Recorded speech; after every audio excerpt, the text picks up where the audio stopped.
Welcome to the temple of your life.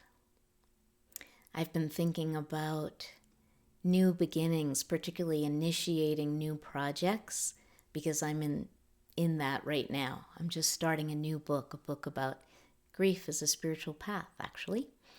And I have these rituals I have spontaneously developed when I begin a new project. I mean, there are timeless rituals like lighting a candle, of course.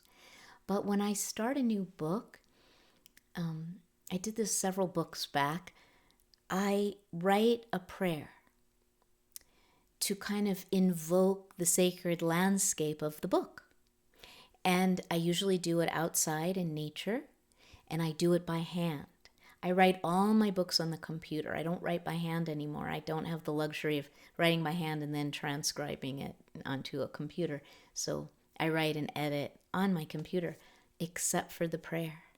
I do the prayer only by hand, and usually in a natural setting. And so just the other day, I took my little red cloth covered book that Willow brought me from Morocco, blank book. And on the first page she had written Bismillah ar-Rahman ar-Rahim in Arabic, beautiful Arabic script, which is, we begin in the name of God, who is mercy and compassion.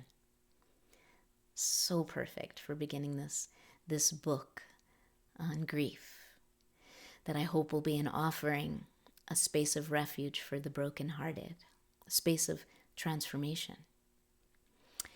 And so I wrote the prayer in that little book, and then I went to my computer and transcribed it, wrote it down, and then I shared it with Willow, and then I shared it with my editor, then I shared it with my husband over dinner, and now I'm ready. Now I'm ready to begin. So I just wanted to share with you that felt very sacred to me as I begin this new book in a really intentional way.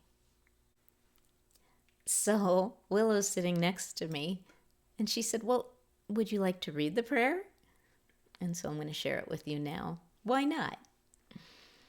I ended up calling it Mosaic prayer, and I think you'll see why.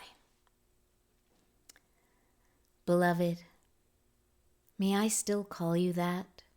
Pet name of my passionate youth, when, like my namesake, that flame-drenched devotional minstrel of India, I first fell in love with you, loved a beloved I could not believe in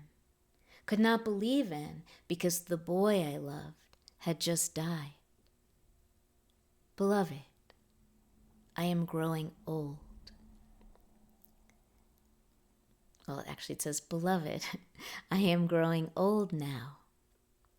Though my mother is still alive, and I still climb mountains and make love, learn languages and protest injustice, work hard and care about money in the bank, have ideas for writing a novel. I have earned every crevice in my high desert face. I have traveled far, and I have a map to draw.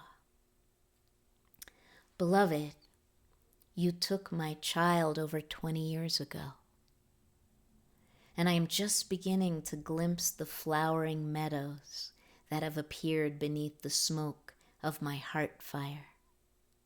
May this new book be a wand with which to clear the clouds of other people's broken hearts, a basket of seeds to replenish their soil, a cup of spring water to quench their thirst, a warm hearth beside which they may take refuge.